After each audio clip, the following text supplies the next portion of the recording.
E vi um grande trono branco, e aquele que estava sentado sobre ele, de cuja face fugiram a terra e o céu, e não foi encontrado lugar para ele. Apocalipse capítulo 20, versículo 11.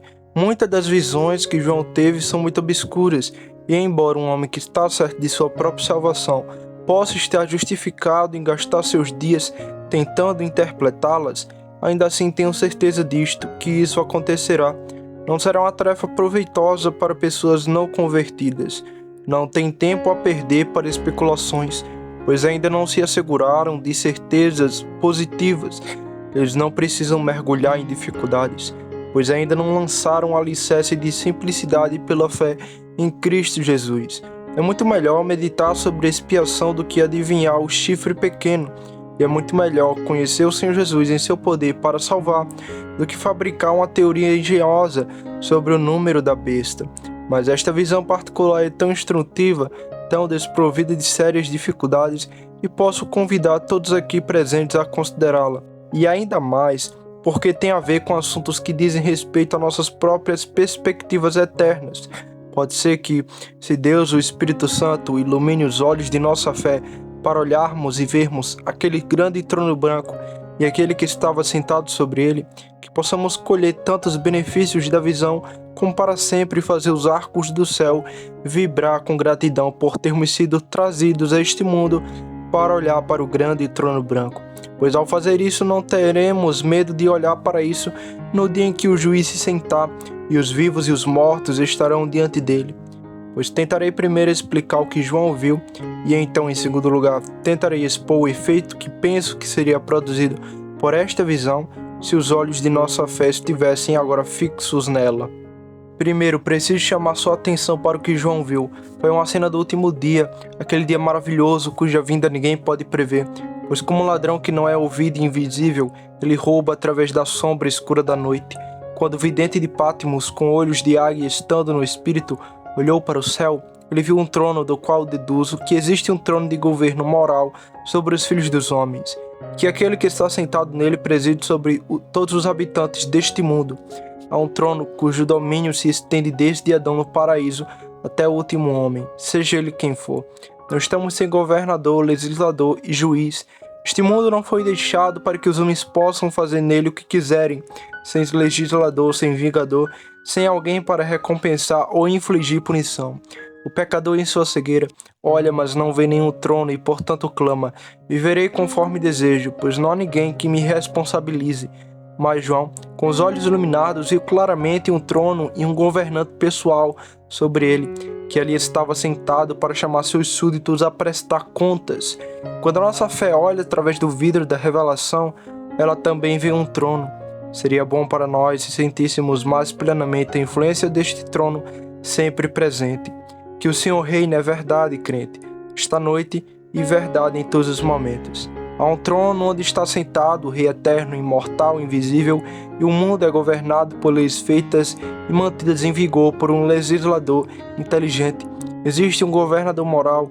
Os homens são responsáveis e serão responsabilizados no último grande dia, quando todos serão recompensados ou punidos. Eu vi um grande trono branco. Como isso confere solenidade às ações dos homens? Se fôssemos deixados a fazer exatamente o que quiséssemos, sem sermos chamados a prestar contas por isso, seria sensato mesmo assim sermos virtuosos, pois tenhamos certeza de que é melhor para nós, mesmo que sejamos bons. Já é uma doença suficiente para sermos bons. Mas não estamos tal à esquerda. Existe uma lei estabelecida, cuja violação envolve uma penalidade. Há um legislador que olha para baixo e espia cada ação do homem, que não permite que uma única palavra ou ação seja omitida de seu caderno. Esse governador está armado com poder, ele logo virá para realizar seu julgamento. E toda gente responsável na face da terra deverá comparecer ao seu tribunal e receber, como nos é dito, de acordo com as obras praticadas no corpo, sejam elas boas ou não. Que se deduza então do texto que existe, de fato, um governador moral, pessoal e real do mundo, um governante eficiente e adequado, não um mero nome, não um mito, não um cargo vazio, mas uma pessoa que está sentada no trono, que julga corretamente e que executará esse julgamento em breve. Agora, irmãos e irmãs, sabemos que este governador moral é o próprio Deus, que tem o direito indiscutível de reinar e governar. Alguns tronos não têm o direito de existir e revoltam-se contra eles. É patriotismo, mas o melhor amante de sua raça se deleita mais com a monarquia do céu. Sem dúvida existem dinastias que são tiranias e governadores que são depostas, mas ninguém pode contestar o direito de Deus de sentar-se no trono ou desejar que outra mão segure o cetro. Ele criou tudo e não julgará tudo? Ele tem o direito como criador de estabelecer suas leis. Como essas leis são o próprio padrão de tudo o que é bom e verdadeiro, ele tinha, portanto, por causa disso, um direito eterno de governar, além do direito de pertencer a ele como criador. Ele é o juiz de todos, que deve fazer o que é certo por uma necessidade de sua natureza. Quem mais então deveria sentar-se no trono, e quem ousaria reivindicar isso? Ele pode lançar o desafio a todas suas criaturas e dizer: eu sou Deus e além de mim não há outro. Se ele revelar o trovão do seu poder, suas criaturas deverão reconhecer silenciosamente que ele é o único Senhor. Ninguém pode aventurar-se a dizer que este trono não se baseia no direito. Além disso, existem alguns tronos nos quais os reis, por mais certos que sejam, são deficientes em poder, mas este não é o caso dos reis. Constantemente vemos pequenos príncipes cujas coroas ficam tão mal em suas cabeças que não conseguem mantê-las nas sobrancelhas. Mas nosso Deus tem poder invencível e também infalível. Quem o encontrará na batalha? O restolho desafiará o fogo, ou a cera fará a guerra à chama? Jeová pode facilmente engolir seus inimigos quando eles se colocam em ordem de batalha contra ele. Eis que ele toca as colinas e elas fumegam. Ele olha para as montanhas e elas tremem. Ele despedaça o Leviatã nas profundezas do mar. Os ventos são suas carruagens, e as tempestades são seus mensageiros. E também, por sua ordem a dia e por sua vontade, a noite cobre a terra. Quem deterá sua mão ou lhe dirá: o que você faz? Seu trono é fundado na justiça e apoiado pelo poder. Você tem justiça e verdade para resolvê-lo, mas tem onipotência e sabedoria para ser seus guardas, para que não possa ser movido. Além disso, seu trono é daquele poder do qual ninguém pode escapar. O trono safira de Deus, neste momento, é revelado no céu, onde anjos adoradores lançam diante dele suas coroas. O seu poder é sentido na terra, onde as obras da criação louvam o Senhor. Mesmo aqueles que não reconhecem o governo divino são compelidos a senti-lo, pois ele o faz o que quer, não apenas entre os anjos no céu, mas entre os habitantes deste mundo inferior. O inferno sente o terror daquele trono. Essas correntes de fogo, essas dores indescritíveis, são a terrível sombra do trono da divindade. À medida que Deus olha para os perdidos, o tormento que atravessa suas almas se desvia de sua santidade, que não pode suportar seus pecados. A influência desse trono então é encontrada em todos os mundos onde os espíritos habitam. Nos reinos da natureza inanimada ele governa. Cada folha que murcha na floresta, sem trilhas treme ao comando do Todo-Poderoso, e cada inseto coroal que habita nas profundezas insondáveis do mar sente e reconhece a presença do Rei Onipotente. Então, meus irmãos, se tal é o trono que João viu, vejam quão impossível será para vocês escaparem de seu julgamento quando o grande dia do julgamento for proclamado e o juiz emitir sua intimação, ordenando que vocês compareçam. Para onde podem fugir os inimigos de Deus? Se até o céu sua impudência pudessem levá-los, sua mão direita de santidade os lançaria de lá, ou se sobre a onda mais profunda do inferno eles mergulhassem em busca de uma sepultura abrigada, sua mão esquerda os arrancaria do fogo para expor-os à luz mais feroz de seu semblante. Em nenhum lugar refúgio do Altíssimo. Os raios da manhã não conseguem transmitir o fugitivo tão rapidamente como todo poderoso perseguidor poderia segui-lo. Nem pode o misterioso relâmpago que aniquila o tempo e o espaço viajar tão rapidamente a ponto de escapar de sua mão e de longe alcance. Se eu subir ao céu, tu está lá. Se eu arrumar minha cama no inferno, você está lá. Dizia-se do Império Romano sobre os cesares que o mundo inteiro era apenas uma grande prisão para César, pois se alguém ofendesse o imperador, seria impossível escapar. Se ele cruzasse os Alpes, César não poderia encontrá-lo na Gália? Se ele tentasse esconder-se nas Índias, mesmo os monarcas morenos de lá conheciam o poder das armas romanas, de modo que não dariam abrigo a um homem que tivesse incorrido na vingança imperial. E, no entanto, talvez um fugitivo de Roma pudesse ser prolongado a sua vida miserável, escondendo-se nas toucas e cavernas da terra. Mas, pecador, Não há como se esconder de Deus. As montanhas não podem protegê-lo dele, mesmo que o fizessem, nem as rochas podem escondê-lo. Veja então desde o início como este trono deveria assombrar nossas mentes com terror. Fundado no direito, sustentado pelo poder universal em seu domínio, olhai e vede o trono que João da antiguidade contemplou. Isto, no entanto, é apenas o começo da visão. O texto nos diz que era um trono branco e eu chamaria a sua atenção para isso. Eu vi um grande trono branco. Por que branco? Isso não indica sua pureza imaculada? Receio que não haja outro trono branco para ser encontrado. Acredito que o trono de nossa própria terra feliz seja tão branco e puro quanto qualquer trono poderia muito bem ser na terra.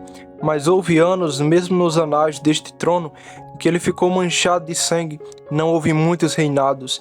Atrás estava o negro de devassidão.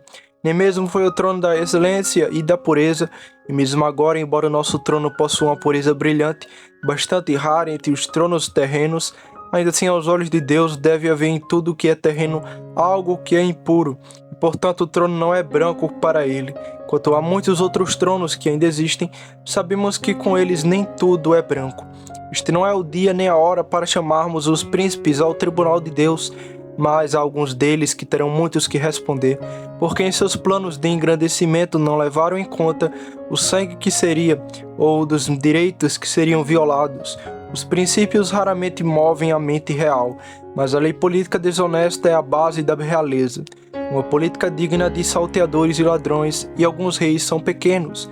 No continente europeu não existem poucos tronos que eu poderia descrever como negros ou carmesins, quando penso na tropeza da conduta do monarca, ou no sangue através do qual ele caminhou até o domínio. Mas este é um grande trono branco, o trono de monarquia sagrada que não está manchado de sangue nem contaminado com injustiça. Por que então é branco para a pureza? Não é porque o rei que está sentado nele é puro? Ouça o hino 3 vezes sagrado do grupo angelical e do coro seráfico. Santo, Santo, Santo é o Senhor Deus de Sabaote. Criaturas que são perfeitamente imaculadas reverenciam e adoram incessantemente a santidade ainda superior do grande rei. Ele é grande demais para precisar ser injusto e é bom demais para ser cruel. Este rei não fez nada de errado e não pode fazer nada de errado, mas ele é o único rei de quem isso pode ser dito sem ficção. Aquele que está assentado neste trono branco é ele mesmo a essência da santidade, da justiça, da verdade e do amor, o mais belo de todos os tronos. Quem não seria um súdito voluntário de ter governo incomparável? Além disso, o trono é puro porque a lei que o juiz dispensa é perfeita. Não há falha no livro de estatutos de Deus. Quando o Senhor vier julgar a terra, não será encontrado nenhum decreto que efetua com demasiada severidade qualquer de suas criaturas. Os estatutos do Senhor são justos. Eles são verdadeiros e totalmente justos. Aquele livro dos 10 mandamentos em que você encontra um resumo da vontade divina. Quem poderá melhorá-lo? Quem pode encontrar algo em excesso nele ou apontar algo que esteja faltando? A lei do Senhor é perfeitamente e converte a alma. E bem pode ser um trono branco do qual emana tal lei. Mas você sabe que com uma boa lei e um bom legislador, às vezes o trono pode cometer erros e pode ser manchado pela ignorância, se não pela injustiça intencional. Mas a sentença que sairá deste grande trono branco será tão consistente com a justiça que até mesmo o próprio culpado condenado deverá dar seu consentimento relutante a ela. Eles ficaram sem palavras porque não puderam suportar a sentença nem de forma alguma impugná-la. É um trono branco, pois nunca foi proferido um veredicto do qual o culpado tivesse direito de reclamar. Talvez haja alguns aqui que encarem isso como uma questão de esperança, mas para os ímpios será exatamente o contrário. Ó pecador, se você tivesse que ser julgado perante um tribunal impuro, você poderia talvez escapar. Se o rei não fosse santo, a impiedade poderia talvez ficar impune. Se a lei não fosse perfeita, as ofensas poderiam ser toleradas, ou se a sentença não fosse justa, você poderia, através da parcialidade, poder escapar. Mas onde tudo é tão puro e branco, pecador descuidado, o que será de ti? Também pensei que talvez se diga que este trono é um trono branco para indicar que será eminentemente visível. Você deve ter notado que um objeto branco pode ser visto de uma distância muito grande. Talvez você tenha observado nas montanhas galesas um chalé branco ao longe, destacando-se visivelmente, pois os galeses gostam de deixar seu chalé inteiramente branco. de modo que, embora você não tivesse percebido, se tivesse se deixado em uma cor de pedra, você vê isso imediatamente, pois as paredes caídas de branco chamam sua atenção. Suponho que um atirador preferiria mirar em um objeto branco antes de quase qualquer outra cor, e este grande trono branco será tão visível que todos os milhões que estavam mortos, mas que ressuscitarão ao som da última trombeta, todos os verão. Nem será possível que um único olho se feche contra a visão. Devemos ver isso. Será uma visão tão impressionante que nenhum de nós será capaz de impedir que ela chegue diante de nós, que todo olho verá. Possivelmente é chamado de trono branco por ser um contraste tão convincente com todas as cores desta vida humana pecaminosa.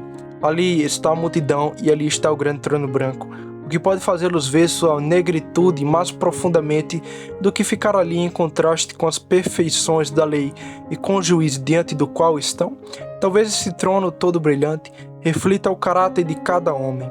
À medida que cada homem perdoável olhar para aquele trono branco, sua bracura deslumbrante e o dominará e o cobrirá de confusão e terror quando ele vir sua própria contaminação em contraste com ele. Oh Deus, disse ele, como posso suportar ser julgado por alguém como tu? Eu poderia enfrentar o tribunal de meus companheiros, pois pude ver imperfeições em meus juízes, mas não posso enfrentar você. Você teme o Supremo, pois a terrível brancura de seu trono e o terrível esplendor de sua santidade me superam totalmente. Quem sou eu, pecador como eu, para ousar estar diante daquele grande trono branco? A próxima palavra usada como adjetivo é ótimo. Era um grande trono branco. Você nem precisa que eu lhe diga que ele é chamado de grande trono branco por causa da grandeza daquele que está sentado nele. Falar da grandeza de Salomão? Ele era apenas um pequeno príncipe. Falar do trono do Mongo, ou de sua majestade celestial da China, ou dos tronos de Roma e da Grécia, diante dos quais multidões de seres se reuniram, não são nada, meros representantes de associações de gafanhotos do mundo, que não são nada aos olhos do Senhor Jeová. Um trono ocupado por um mortal é apenas uma sombra de domínio. Este será um grande trono, porque nele estará sentado o grande Deus da terra, do céu e do inferno, o Rei eterno, imortal e invisível, que julgará o mundo com justiça e seu povo com equidade. Irmãos, vocês verão que ele será um grande trono branco quando nos lembrarmos dos culpados que serão apresentados a ele. Não um punhado de criminosos nas milhões e milhões de multidões no vale da decisão. E estes não são todos de classe inferior. Não apenas servos e escravos cujos corpos miseráveis descansaram de seus opressores na sepultura silenciosa, mas os grandes da terra estarão lá. Não apenas o servo oprimido que trabalhou em vão e achou doce morrer, mas seu mestre tirano que engordou com seu trabalho, não recompensado, estará lá. Não apenas as multidões que marcharam para a batalha, amado de seu mestre, e que caíram sobre o tiro e a granada, mas os imperadores e reis que planejaram o conflito estarão lá, cabeças coroadas, não maiores do que cabeças sem coroa. Homens que eram semideuses entre seus companheiros se misturarão com seus escravos e se tornarão tão vis quanto eles. Que procissão maravilhosa! Com que espanto a imaginação atinge um coração! Que aparência pomposa! Mas vós, multidões oprimidas, o grande nivelador colocou todos vocês em pé agora. A morte colocou vocês em uma sepultura igual, e agora o julgamento o encontra em um tribunal igual para receber a sentença de alguém que não teme nenhum rei, não teme nenhum tirano, que não respeita as pessoas, mas que faz justiça igualmente a todos. Você consegue imaginar a visão? A terra e o mar estão cobertos de vivos que antes estavam mortos, o inferno está vazio e a sepultura perdeu suas vítimas. Que visão será essa? Xerxes, no seu trono com 1 milhão de pessoas marchando à sua frente, deve ter assistido a um grande espetáculo. Mas o que será isto? Nenhuma bandeira ostentosa, mas as insígnias da majestade eterna. Não há cortesão espalhafatosos, mas anjos reunidos. Nenhum som de tambor, nem rugido de colubrina, mas o toque da trombeta do arcanjo e a harpa de 10.000 vezes santos. Haverá um esplendor incomparável, é verdade, mas não a de heráldica e da guerra. Meros enfeites terão desaparecido, e em seu lugar estará o esplendor do relâmpago brilhante e o baixo profundo do trovão. Jesus, o homem das dores, e todos seus anjos com eles descerão, sendo a pomba do céu revelada entre os filhos dos homens. Será um grande trono branco, por causa dos assuntos que ali serão julgados. Não será uma mera briga por causa de um processo na chancelaria ou de uma propriedade em perigo. Lá nossas almas terão que ser testadas. Nosso futuro não por uma mera nem por um único século, mas para todo sempre. Sobre essas balanças estarão pendurados o céu e o inferno. À direita será distribuído o triunfo sem fim. À esquerda a destruição e a confusão sem pausa. O destino de cada homem e mulher será positivamente declarado daquele tremendo trono. Você consegue perceber a grandeza disso? Você deve medir o céu, deve sondar o inferno, deve abranger a eternidade, mas até que possa fazer isso, não poderá conhecer a grandeza deste grande trono branco. Ótimo, por último, porque por toda a eternidade sempre haverá uma retrospectiva das transações daquele dia.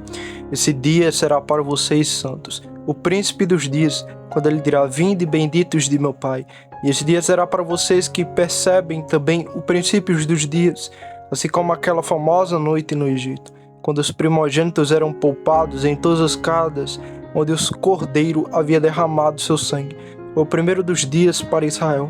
Mas para o Egito, a noite em que o primogênito sentiu a espada do anjo vingador foi um terrível começo das noites para todo sempre. Muitas mães contaram a partir daquela noite que o destruidor veio, e assim vocês calcularam durante uma terrível eternidade, a partir do dia em que virem este grande trono branco.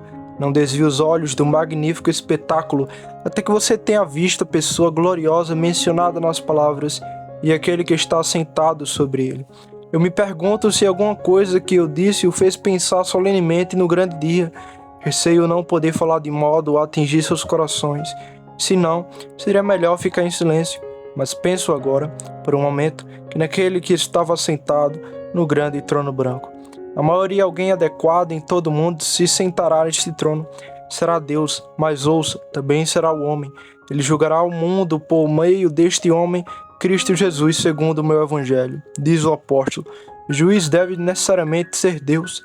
Quem, senão Deus, estava apto para julgar tantos, para julgar com tanta exatidão? O trono é grande demais para qualquer um, exceto para aquele que está escrito: teu trono, ó Deus, é para todo sempre, um cetro de justiça é o teu cetro. Cristo Jesus, o Filho de Deus, julgará, e ele julgará tanto como homem quanto como Deus, e quão apropriado é que assim seja. Como homem, ele conhece nossas enfermidades, ele entende nossos corações, e não podemos objetar a isso. Que nosso juiz seja ele mesmo como nós. Que melhor poderia julgar o julgamento justo do que aquele que é osso dos nossos ossos e carne de nossa carne? E então, há esta adequação nisso. Ele não é apenas Deus e homem, mas ele é o homem dos homens, de todos os homens, o mais viril, o tipo e padrão da masculinidade. Ele será o teste em sua própria pessoa. Pois se um homem for como Cristo, esse homem está certo. Mas se um homem não for semelhante a Cristo, esse homem merece ser condenado.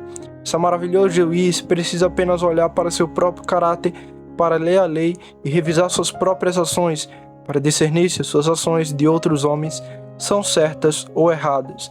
Os pensamentos de muitos corações foram revelados por Cristo na terra, e esse mesmo Cristo fará uma exibição aberta aos homens no último grande dia. Ele os julgará, discernirá seus espíritos, descobrirá as juntas e a medula, os pensamentos e intenções do coração. Ele revelará. Até você, crente, passará no teste diante dele, que ninguém vos engane com a ilusão de que não sereis julgados. As ovelhas apareceram diante do grande pastor divisor, assim como os cabritos. Aqueles que usaram seus talentos foram chamados a prestar contas, assim como aquele que enterrou seu quilo. Os discípulos, eles próprios, foram avisados de que suas palavras vãos os levariam a julgamento. Nem precisa temer um julgamento público. A inocência corteja a luz. Você não será salvo por ser contrabandeado para o céu, sem ser testado e sem ser provado. Mas na justiça de Jesus, você passará no teste solene com alegria.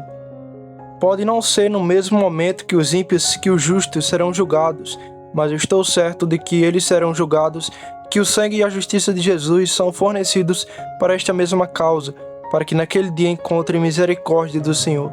Ó pecador, com você é bem diferente, pois sua ruína está certa quando chegar a hora da prova. Não serão necessárias testemunhas para condená-lo, pois o juiz sabe de tudo. O Cristo que você desprezou irá julgá-lo, o Salvador cuja misericórdia você pisou, na fonte de cujo sangue você não quis lavar, o desprezado e rejeitado pelos homens. É ele quem julgará o julgamento justo para você. E o que ele fará, diga apenas isto: quanto a esses meus inimigos, não gostariam que eu reinasse sobre eles, corte-os em pedaços diante dos meus olhos. Segundo ponto, quero alguns minutos, e me restam poucos, para tirar as inferências que fluem de uma visão como esta, e assim transformar a visão em um relato prático. Crente em Cristo, uma palavra em seu ouvido. Você pode ver o grande trono branco e aquele que está sentado sobre ele? Acho que me vejo isso agora, então deixe-me procurar sozinho. Qualquer que seja a profissão que eu faça, que terei de enfrentar aquela grande trono branco. Eu passei pelos mais velhos, fui aprovado pelo pastor, sou aceito pela igreja, mas esse grande trono branco ainda não foi ultrapassado. Tenho tido um caráter respeitável entre meus companheiros cristãos. Pediram-me para orar em público, minhas orações foram muito admiradas, mas ainda não fui pesado na última balança. O que aconteceria se eu fosse achado em falta? Irmãos, suas orações particulares? Você pode viver negligenciando o armário e ainda assim lembrar que suas orações serão testadas diante do grande trono branco? A sua Bíblia não foi lida em particular? A sua religião nada mais é do que um espetáculo público e uma farsa? Lembre-se do grande trono branco, pois o mero fingimento não passará por lá. Irmão Christian, e quanto ao seu coração e ao seu tesouro, você é um mero caçador de dinheiro? Você vive como os outros vivem? O seu prazer está no presente passageiro? Você tem relações com o trono do céu? Você tem um coração de pedra em relação às outras coisas divinas? Você tem pouco amor a Cristo? Você faz uma profissão vazia e nada mais? Oh, pense naquele grande trono branco, naquele grande trono branco. Ora, alguns de vocês que quando pregam um sermão emocionante, sentem medo de voltar para me ouvir. Ah, mas se você tem medo de minha voz, como suportará a voz dele que falará em tons de trovão? Sermões penetrantes parecem passar por você como uma rajada de vento norte, gelando sua amêndoa e gelando seu sangue. Oh, mas o que deve ser é estar diante desse terrível tribunal? Você está duvidando agora? O que você será então? Você não consegue suportar um pouco de autoexame? Como você suportará esse exame de Deus? Se a balança da terra lhe disser que você está carente, que mensagem a balança do céu lhe dará? Eu conjuro vocês, colegas professores, falando com vocês como desejo falar agora ao meu próprio coração. Examinem-se se vocês estão na fé, provem-se a si mesmos. Vocês mesmos não sabem como Jesus Cristo está em vocês, a menos que sejam réprobos? Tendo dito uma palavra ao cristão, gostaria de dizer a cada um de vocês, em memória deste grande trono branco, evitem a hipocrisia. Você se sente tentado a ser batizado, embora não seja crente, para agradar seus pais e amigos? Cuidado com esse grande trono branco. Pensem como será o seu insulto a Deus naquele último grande dia. Você foi persuadido a vestir o manto da religião, porque isso ajudará seus negócios ou fará com que você pareça respeitável? Cuidado, seu hipócrita. Cuidado com esse grande trono branco, pois de todos os terrores que dele surgirão, não haverá nenhum mais severo do que aquele que ferirão o mero professor, que fez uma profissão de religião para obter lucro. Se você deve ser condenado, seja condenado de qualquer maneira antes de ser um hipócrita, pois merecem um inferno mais profundo aqueles que por ganho fazem uma profissão de piedade. A ruína dos limites e da hipocrisia será realmente justa. Ó, vocês, professores que voam alto, cujas asas estão presas com cera, tome cuidado com o sol que certamente derramará seu calor sobre vocês, pois terrível será a sua queda de uma altura tão grande. Mas há alguns de vocês que dizem: eu não faço nenhuma profissão de religião. Mesmo assim, meu texto tem uma palavra para você. Ainda assim quero que você julgue suas ações por aquele último grande dia. Ó Senhor, que tal aquela noite de pecado? Não se preocupe, não me lembre disso. Isso será trazido à sua lembrança, e esse ato de pecado será publicado muito mais amplamente do que nos telhados, publicado para todas as multidões que já viveram desde o primeiro homem, e a sua infâmia se tornará um sínodo e um provérbio entre todas as criaturas criadas. O que você acha disso, seus pecadores, seus cretas? Vocês amantes de devassidão e da intimidade? Ah, jovem, você começou roubando, mas acabará se tornando um verdadeiro ladrão. É sabido, Senhor, e tenha certeza de que seu pecado o descobrirá.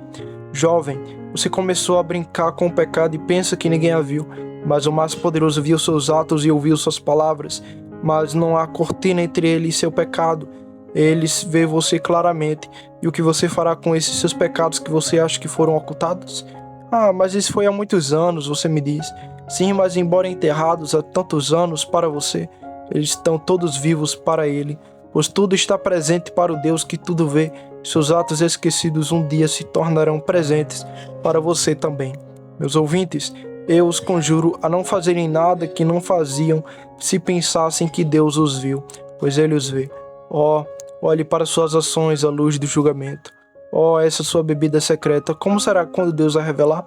Essa sua luxúria particular que ninguém conhece, como você ousaria realizá-la se lembrasse que Deus sabe disso? Jovem, é um segredo terrível, e você não sussurraria no ouvido de ninguém, mas será sussurrado, ou melhor, será trovejado diante do mundo. Rogo-lhe, amigo, que pense nisso. Existe um observador que toma nota de tudo o que fazemos e publicará tudo para o universo reunido. E quanto a todos nós, estamos prontos para enfrentar esse último grande dia? Eu tinha muitas coisas para lhe dizer, mas não posso impedir-lhe de dizê-lo agora, para que não canse. Mas se esta noite a trombeta soasse, qual seria o seu estado de espírito? Suponha que agora todos os ouvidos neste lugar fossem surpreendidos por uma explosão muito alta e terrível, e uma voz que fosse ouvida: venha para o julgamento, venha para o julgamento, venha embora. Suponho que alguns de vocês pudessem esconder nos cofres e nas fundações. Muitos de vocês não correriam para o esconderijo. Com poucos de nós poderíamos percorrer esses corredores caminhando firmemente ao ar livre, dizendo: não tenham medo do julgamento, pois portanto agora nenhuma condenação há para os que estão em Cristo Jesus. Irmãos e irmãs, espero que há alguns de nós que poderiam ir alegremente para esse tribunal, mesmo que tivéssemos que atravessar as mandíbulas da morte para alcançá-lo. Espero que alguns de nós possam cantar em nossos corações: ousado permanecerei naquele grande dia, pois quem será responsável por minha responsabilidade?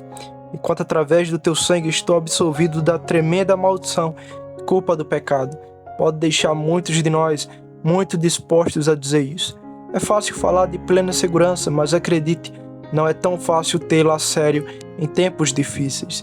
Se alguns de nós e de vocês sentem dores nos dedos, sua confiança transborda pelas articulações.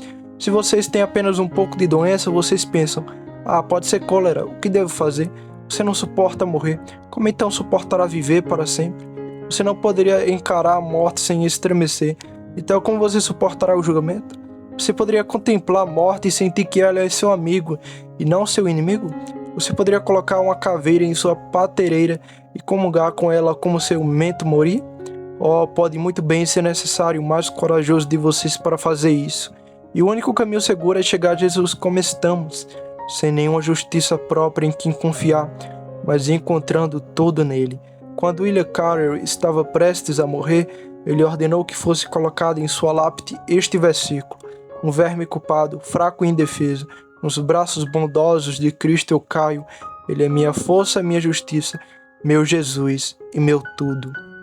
Eu gostaria de acordar na eternidade com um versículo como esse em minha mente, assim como desejo dormir neste mundo com a esperança como essa em meu coração. Nada trago em minha mão, simplesmente para a cruz eu me apego. Ah, estou falando sobre o que alguns de nós saberemos mais, talvez antes do final desta semana. Estou falando agora sobre temas que vocês acham que estão muito distantes, mas que em um momento poderá aproximá-los. 1000 anos é muito tempo, mas quão rápido voa. Quase parece que ao ler a história inglesa, voltamos e apertamos a mão de Guilherme e o Conquistador. Algumas vidas logo nos levam até o dilúvio.